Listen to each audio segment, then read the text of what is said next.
So I've been given a list of questions here that I'm being told I should try and answer to try and give an insight into what life is like as a criminal barrister.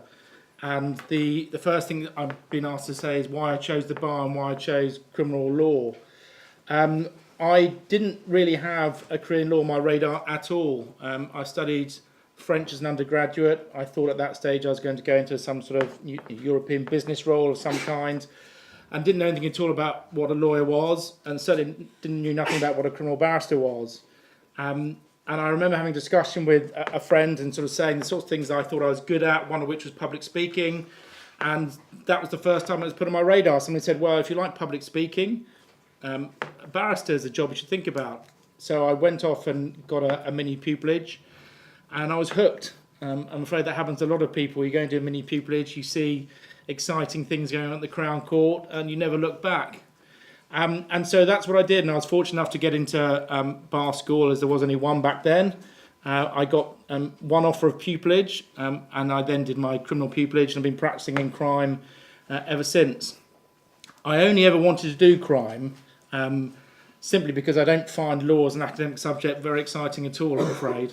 And the reality of being a criminal barrister, certainly from the work that I do, is that law makes up a very small proportion of the work that I do, because most criminal cases, there's an element of law involved in them, but most of them are big factual disputes where one person's saying one thing happened and somebody else is saying a different thing, and your job is to be the advocate for whoever you're representing.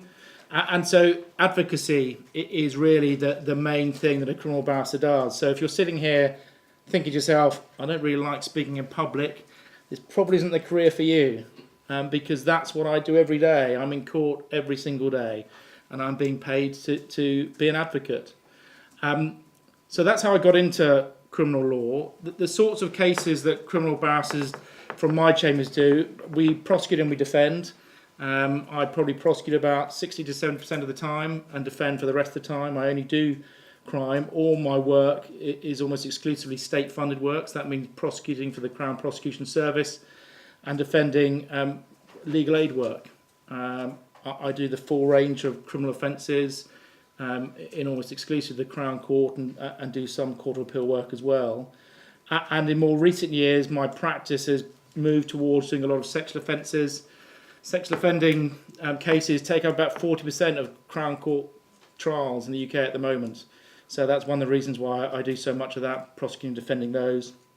I do some other things as well. I go and do court-martial work, both here and abroad, and I do some training work as well for judges and prosecuting authorities outside of the UK.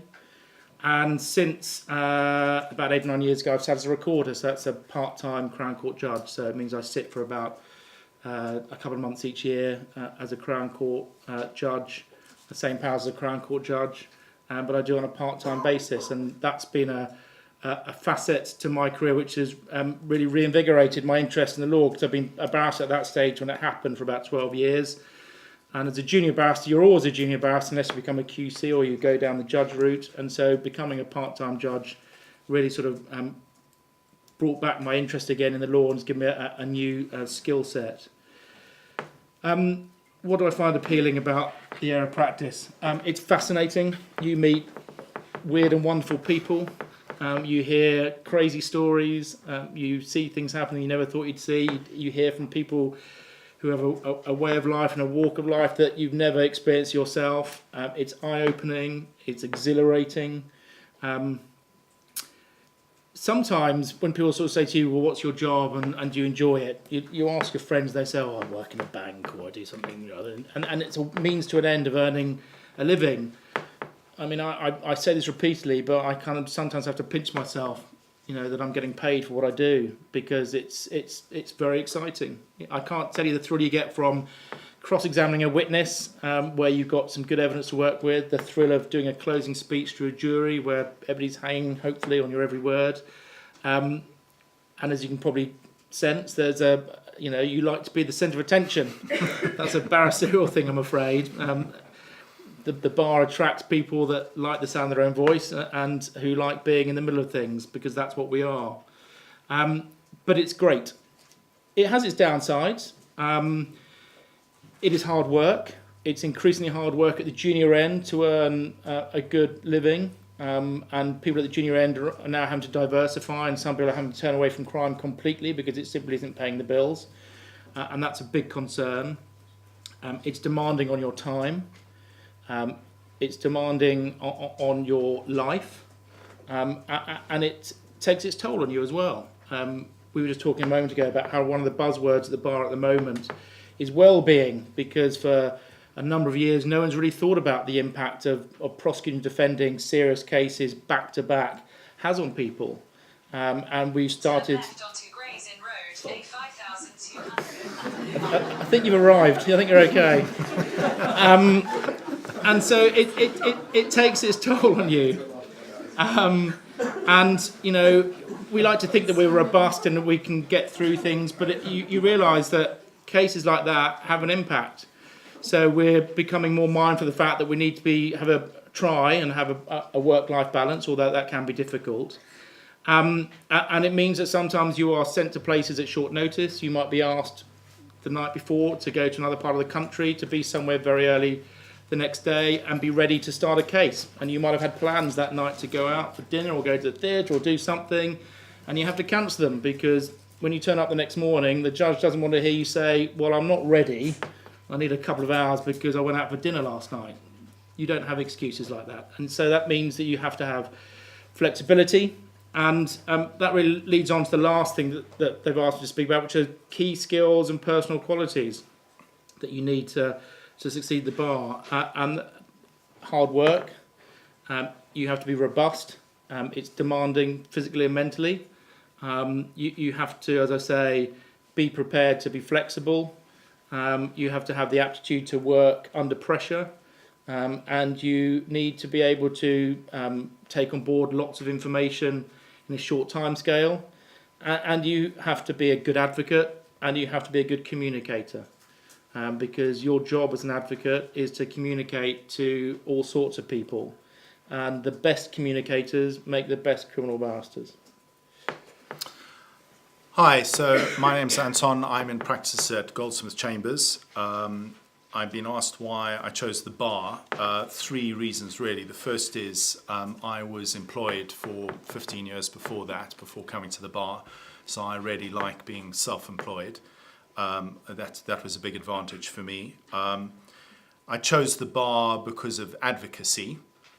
As Ed said, we love being the centre of attention and talking a lot, and so that suited me quite well. And I also chose this particular area of the bar because I like representing individuals, individuals who are taking on the state or taking on a large organisation, and I like the sense that I'm trying to even up the balance between another party who's often very well funded because they're well funded with our taxes, so they've got very deep pockets.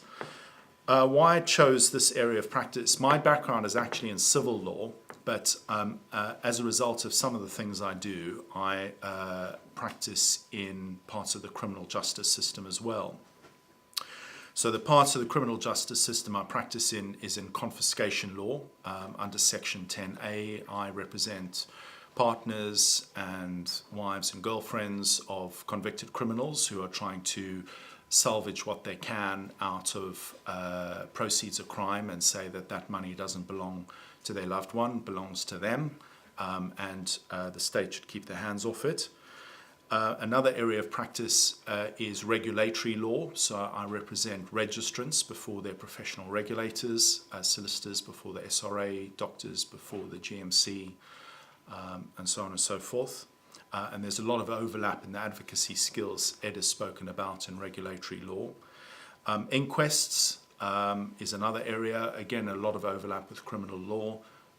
The witness handling skills that Ed has spoken about come to their fore in inquests as well. And then the final area of practice, which is criminal that I do, is private prosecutions. So these are individuals where they've been failed by the police or by the CPS, and we on their behalf bring a private prosecution against another individual or organisation. What you'll have noticed from the list I've read out is none of that is legal aid. It's not a coincidence that I refuse to do effectively legal aid work.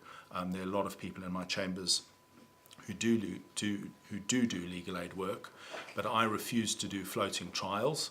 I refuse to do legal aid work because I don't consider it pays appropriately for what I consider our skills. I appreciate that's a controversial view, but that's to give you an idea of some of the challenges the criminal bar is facing, that there are barristers that are turning around and going, actually, I'm not prepared to take legal aid work. I'm in the fortunate position that I've got clients who can pay. But that's part of the challenge facing the criminal bar at the moment.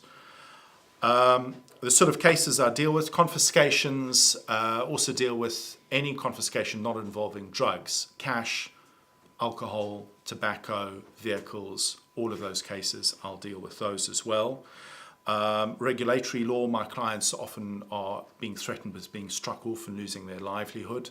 It may not be a criminal trial, but it's a complete disaster for them if they struck off. They'll lose their house, often they'll lose their marriage, they'll lose their occupation, they're very high stakes. And private prosecutions, I'm currently involved in a prosecution of false imprisonment. So a woman who was, she says, was falsely imprisoned by a former partner who locked the door and kept her in their home for 2 hours. And that's coming up for trial in February in Snaresbrook. What's appealing about this area of practice? The variety. Hopefully you get a bit of a sense that actually both Ed and I get exposed to quite a wide range of different things, and that by in of itself, by virtue of that, is interesting. We're not dealing with just sexual offences or just white-collar crime. There's a variety of material.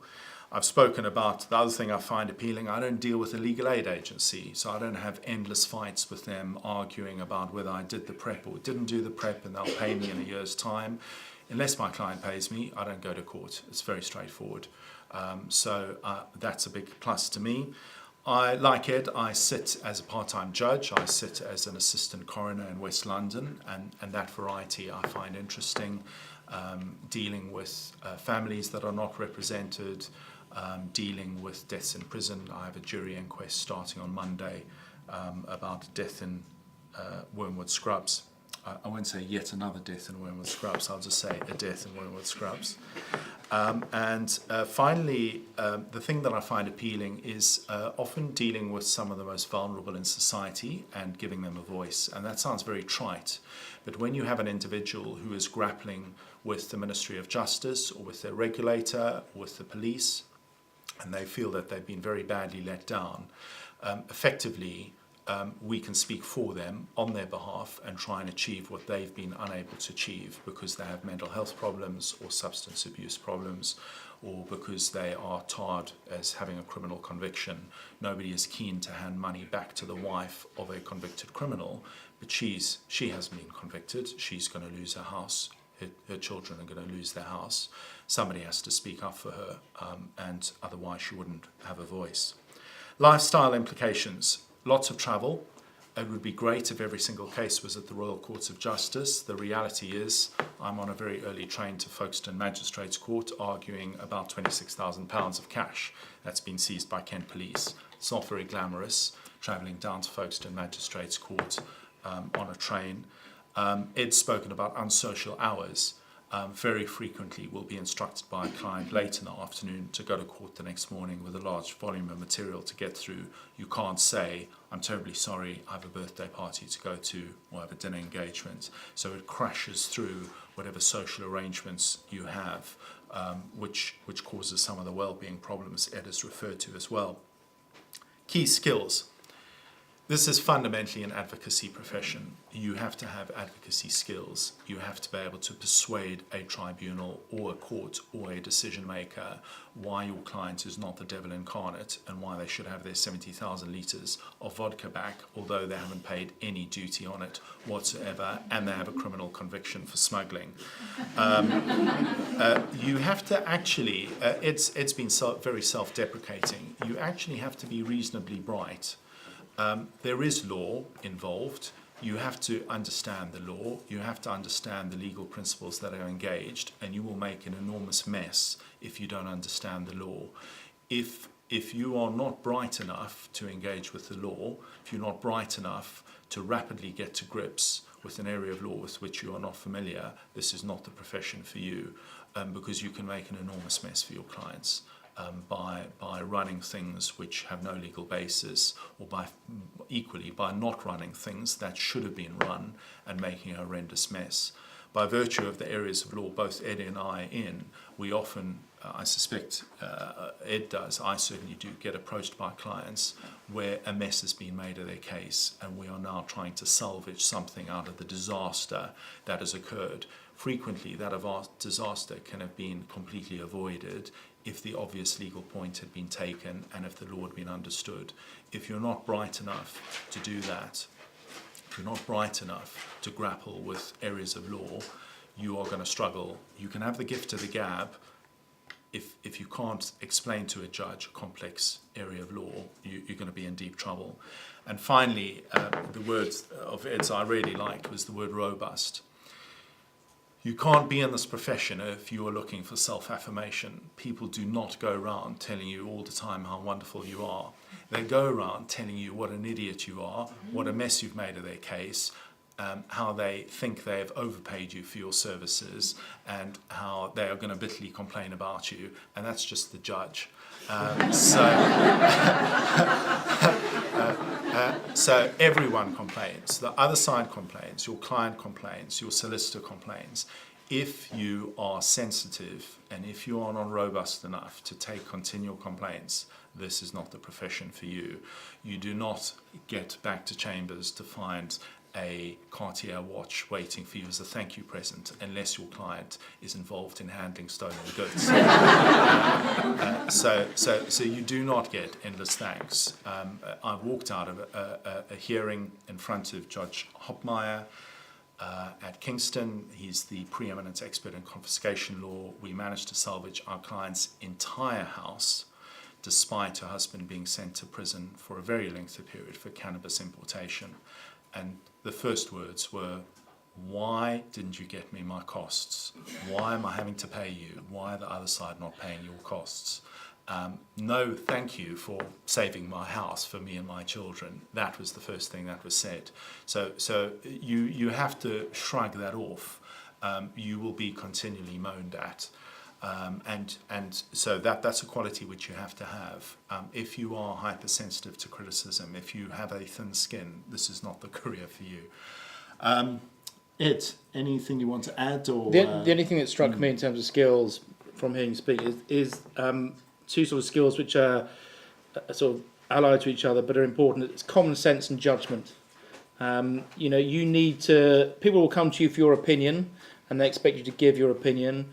And they expect it to be a sort of considered opinion. You need to be able to do that. You need to be able to do it sometimes at very short notice. And you just have to have general common sense. You need to have to understand when it's a good time to take a legal point, when it's a good time to take a certain issue with a witness. And those are skills which I'm not sure you can actually learn. You can improve upon them, but you definitely need to have common sense and judgment to have a successful career at the bar.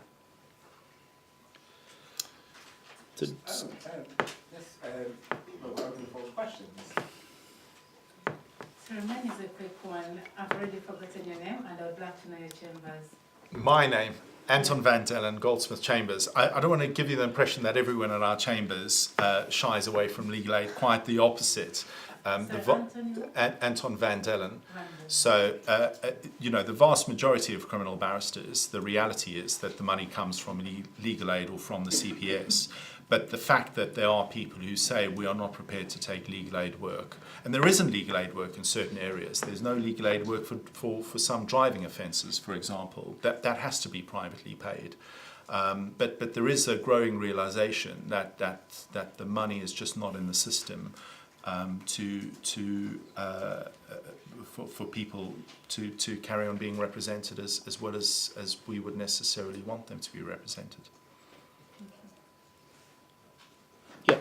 What advice would you have for people at the start of their professions and wanting to go into the criminal profession, obviously not always being able to have the luxury of being able to do private work? Yeah, I think that the trend that's certainly developed in my chambers, so when I came to the bar sort of 22 years ago, a lot of sets just did one area of law, and if you became a pupil, you just did that one area of law, and that's what you then practiced in. That's very much changed. So in my set, for example, most of our junior tenants have quite a diverse practice. Even those that want to be, long-term criminal practitioners have recognised that there isn't the money there at the bottom end anymore. It's difficult to survive on legal aid rates in the first few years of being a barrister, and so they've been sort of forced into doing other areas of work. And that's a real problem because there's a bit of a talent drain going on in the criminal bar at the moment, that the people who maybe 5 or 10 years ago would have chosen to come and do criminal law and were very able are now not coming to do it because it's not properly remunerated. I mean, that is a real problem for the criminal bar. So you have to be open to the idea of being diverse. I think you need to be open to the idea that you might have to do other work to supplement your income, and it's really all about that sort of perseverance. Really, I mean, all my work is publicly funded, so I'm doing either work that's paid for by the Crown Prosecution Service or legal aid work defending, and it's tough. I mean, we're under a lot of pressure at the moment. The legal aid budget being cut, the sort of constant threat of strikes from the bar, and that's because we're not being properly remunerated for the often hard and difficult work that we do. So I think you need to be alive to that, and you've got to be. There's no point being sort of naive about things. You need to be alive to the fact that work at the criminal bar is difficult at the early stages of your career, and it's hard to succeed now in being a purely criminal practitioner. Yes, another question at the back. I've heard many times before that relative to other areas, practicing as a criminal barrister doesn't pay as well. But is the job satisfaction worth that sacrifice? I'm going to let Ed answer that question. given some of my comments, maybe I'm not the most suitable person to answer that. Yeah, the very short answer is absolutely. I love my job. I've been doing it now for 22 years, and I'm in a very fortunate position that I absolutely love what I do. Yes, it's frustrating when I look at contemporaries of mine that I was at law school with and see the sort of big salaries they're on now as partners in city law firms, and I see the big salaries or money that my contemporaries are earning in other areas of law. But I would never want to do any other area of law. If I wasn't a criminal barrister, I wouldn't be a lawyer. It's as simple as that. I wanted to be an advocate. I wanted to be in court every day. I wanted to be, doing jury trials, and I do that. I don't get paid as much as I should be getting paid, but I wouldn't change my job for anything. And that's that's what makes our bargaining position when it comes to bargaining about pay, is that I think the government take advantage of that fact. And I'm just very glad that the bar has woken up to the fact that we actually shouldn't just be grateful for what we get, that we perform an important public function, that if you don't have quality people coming to the bar to prosecute and defend, who's going to be prosecuting alleged terrorists? Who's going to be defending people who've been wrongly accused? Who are going to be the future judiciary?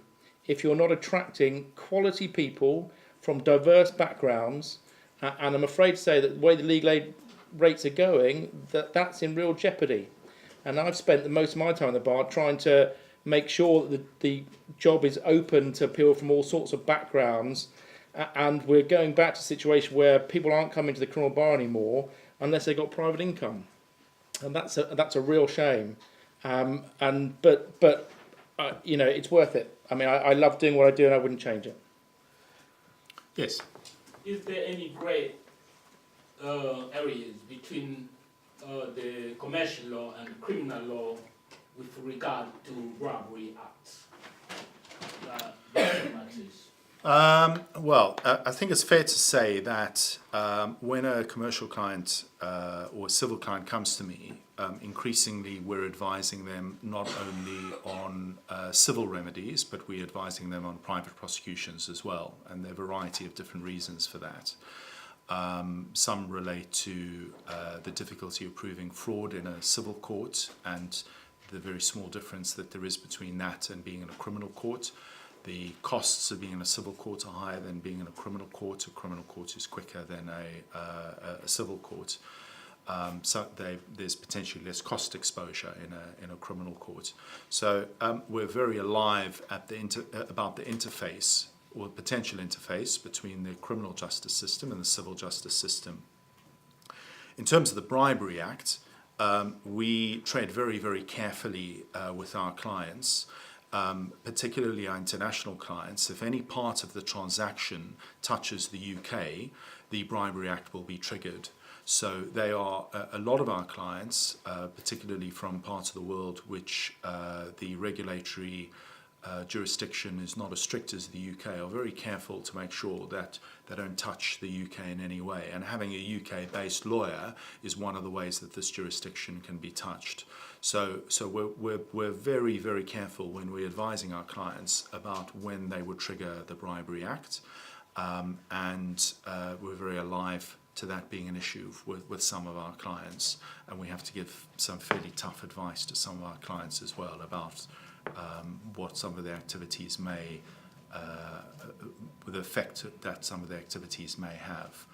And that has a regulatory repercussion as well as a criminal repercussion as well. So just because the Bribery Act isn't triggered doesn't mean that the other regulators, the Financial Conduct Authority, won't be interested in some of the things that they're doing. Yes?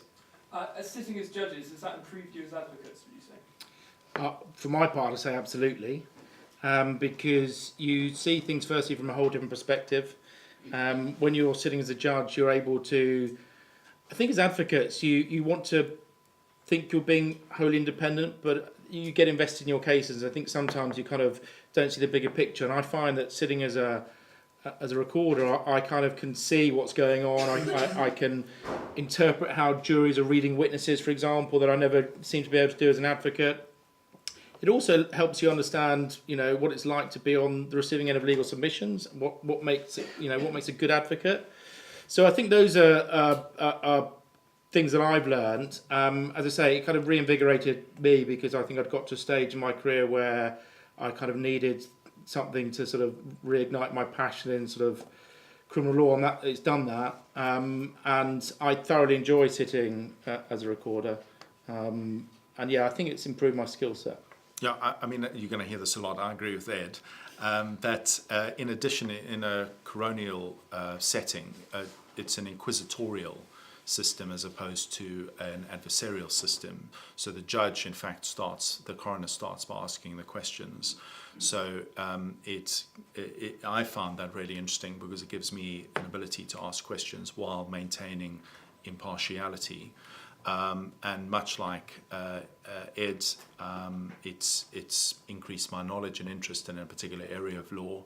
Hopefully it's improved the way I represent clients because I can now make submissions and make applications for judicial review because I'm far more familiar with the considerations that a judge should have when they make a particular decision, which makes challenging a judicial decision much easier as well. Coronial courts are again unusual in that the way they're challenged is through a public law challenge, judicial review, rather than an appeal system. So there are all these little funny quirks which you only really truly appreciate, I suspect, when you begin sitting. Other questions? My question is that when you are going for appeal process to the Court of Appeal and different courts, the appeal process is it's very difficult one to attract a judge and he will allow you permission to appeal. How you can see this process? Oh, well, I'll start because I'm currently grappling with the confiscation appeal. I completely agree. It is very tricky. The Court of Appeal is understandably reluctant to wade into a decision a first instance judge has made. The appeal we're currently engaged with is an appeal about confiscation and about trust principles, which is quite dense law actually. And so we've got a real challenge because we're effectively engaging criminal judges in what are really chancery considerations and engaged in chancery law. So we've got two things to grapple with. One is the natural reluctance of any court of appeal to overturn the decision of a first instance judge, and the second is explaining areas of law which either aren't settled or which are quite difficult to go through my approach has been to say to the Court of Appeal, actually, I'm going to need significantly longer than the hour that you've allocated me. Please can I have half a day, because I'm going to need more time to explain this. But I think we're all very aware that the process of appealing itself is quite a tricky process, because you're having to advise your client very carefully about what their prospects of appeal are, and often we're having to give quite bad news and say, I don't think we've got a particularly good chance here. I'm not talking about this particular case, I'm saying in general terms. I don't know whether Ed's perspective on appealing. Well, I think my perspective is quite different, really, because the vast majority of cases that I take to the Court of Appeal are largely appeals against sentence. And that's where you're really just sort of saying they've either wrongly applied the sentencing directions or failed to give adequate credit for certain aspects of mitigation. So it's very different. The scope to appeal against criminal convictions is quite constrained, as you would expect. The Court of Appeal is the only thing that scares me about being a criminal barrister. I don't know why. Maybe it's the fact that you're appearing usually in front of three hyper-intelligent people, and that's quite stressful. But most of my experience is appeals against sentence. Sorry. Same question I've asked before. Could I please get to know the chambers also? You've mentioned the word chambers, and then Crown Court, and then judge. How does it work? Can you actually have your own chambers while you're working for governments? Is that a conflict of interest or something? So most barristers are self-employed, and most barristers operate out of a chambers. So my chambers is 5 St Andrews Hill, but I work alone. So I pick and choose generally what cases I get, and I both prosecute and I defend. So there's no conflict there. That's quite common. People do both parts of the job. And I also sit as a recorder. But again, there's no conflict, because that's just the way the system is. The system operates on either having full-time judges who sit exclusively as judges, or judges like ourselves who do it on a part-time basis that come from within the profession. So government just buys your services then? Yeah, they basically contract me to sit as a judge for a couple of months each year. The Crown Prosecution Service engage me for so much of the year, and then I get instructed by defence solicitors for the rest of the time. Good. Other questions? Yes. Hi, you mentioned earlier that the criminal bar had limited funds. However, you've also stated that you invest a lot of time, you bring home work. Would you say that funding needs to be put aside for criminal barristers, such as counselling? You mentioned earlier that 40% of the cases that you take on are sexual offences cases.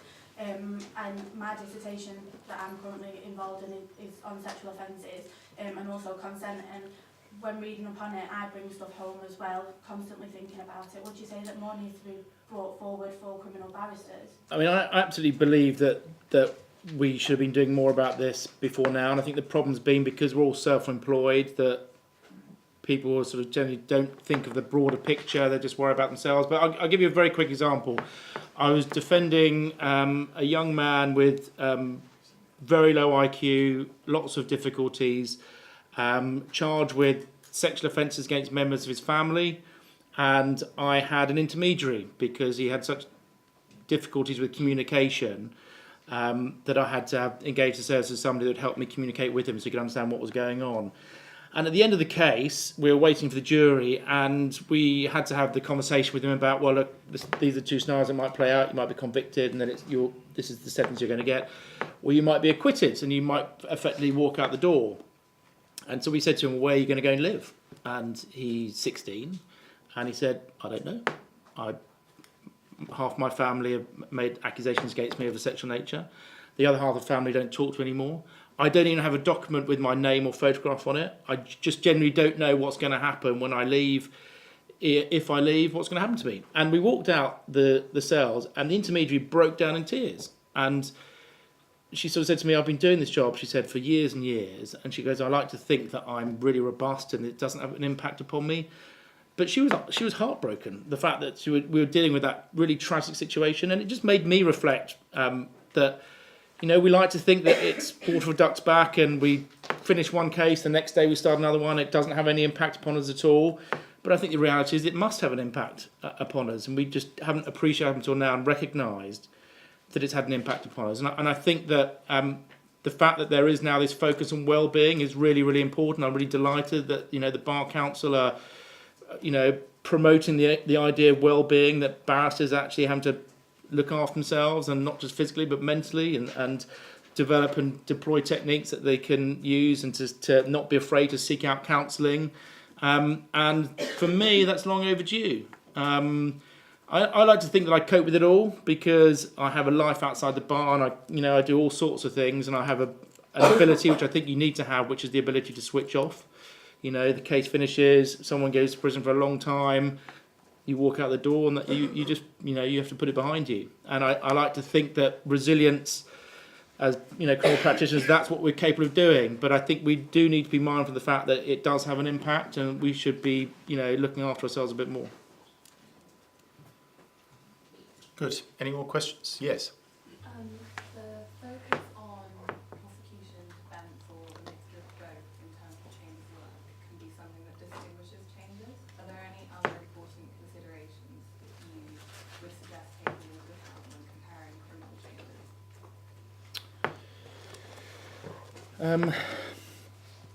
I think you probably have to have an idea yourself of what you want to do.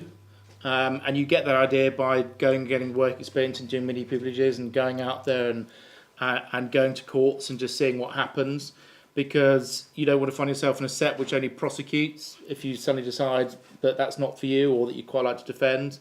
I think that more and more sets are doing both, and I think for my part I've always thought it's a good thing to do both, because, you know, you learn the tactics of how each side operates, and you can use them to your advantage when you're taking the other side on another case. But I think it's finding, I mean, you don't really have the luxury when you apply for pupillage of being inundated with offers and going, oh, I quite like them, I'm not going to bother with that one. I got one offer of pupillage and I took it, there was no option. But I do think you need to think about, you know, whether the work they do is the sort of work you want to do, whether you think you're going to fit in there, you know, because they are like sort of, we're businesses, but we're also kind of almost like a family sometimes as well, and you want to find a place where you're going to feel at home. You want to find a place that sort of where you can see yourself being for a long time, because there's not a huge amount of mobility at the bar. People tend to stay in their sets either for their whole careers or for long periods of time. So you do want to give some thought as to, you know, when you're applying somewhere that you think is going to be the work you want to do, give the opportunity to expand and improve your practice in the future, and that you're going to feel at home at. Yeah, the only thing I would add is there are certain criminal sets who the civil work they do has a particular flavour to it. So there's sets that do some police work, sets that do some regulatory work, sets that do, for example, immigration or other type of civil liberties work. I'd completely agree with what Ed said. It's going to look slightly odd if you go to a set that only defends and says, I want to do a mixture of prosecution and defence work. They're going to look at you like, well, then you're not for us, because we won't touch any prosecution work. Likewise, if you come in trailing, you know, your credentials as somebody who lies in front of tractors with Heathrow's third runway, and this is a set that regularly represents the government, they're going to look slightly odd.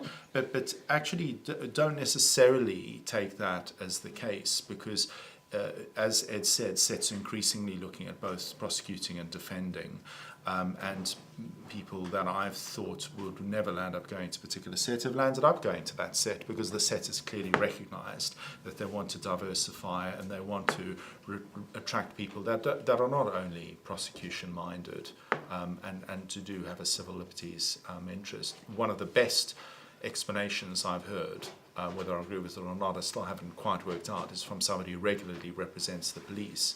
And her view is, yes, I'm a passionate defender of human rights. I'm making sure the police behave themselves by representing them and not representing them, or when they've made a complete mess, and advising them to settle. So I think, you know, it's very easy to take a binary black and white view, but actually life is a little bit more nuanced, as Ed has indicated. Things are, things are moving in a particular direction, and sets are becoming more diverse. But Ed is also right. These are people you're going to be with for the next 20 years. As much as I dislike the phrase fitting in, you think to yourself, I'm going to be spending huge amounts of time with these people. Do I actually like them? Do I want to spend time with them? Or actually can I not stand them and I'd rather go somewhere else?